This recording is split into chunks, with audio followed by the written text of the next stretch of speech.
অর্থ নিয়ে আমাদের রিজার্ভ বাড়ানো সম্ভব নয়, উচিত নয়। আমাদের রিজার্ভ আমরাই বাড়াবো, আমাদের অর্থনীতি থেকে আমরা টাকা নেব। আমরা একটা participate. Bangladesh Bank is a player in the foreign exchange market.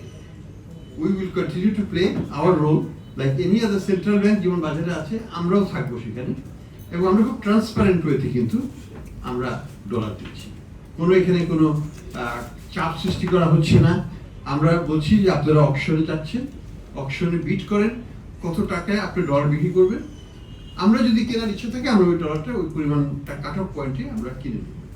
যেমন লাস্ট অকশনে আমরা দেখলাম যে এটা 122 টাকা 30 পয়সাতে কাট অফ পয়েন্ট হয়েছে।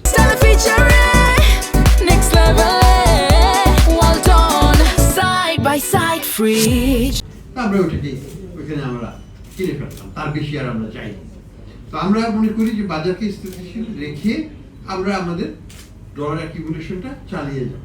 আমাদের লক্ষ্য হচ্ছে, এটা অঘোষিত, বাট আবার 34 থেকে 35 বিলিয়নে নিয়ে যাওয়া এবছরের শেষ টাকা রিজার্ভকে। IMF এর টাকা আসুক আর না আসুক, এটা আমাদের নিতে হবে। IMF আমাদের অর্থ দেয়নি, তাতে আমাদের কোনো অসুবিধা হয়েছে? ফরেন এক্সচেঞ্জে কোনো অসুবিধা হয়েছে? হয় না। আমাদের যেতেই ছিল সেইভাবে আছি।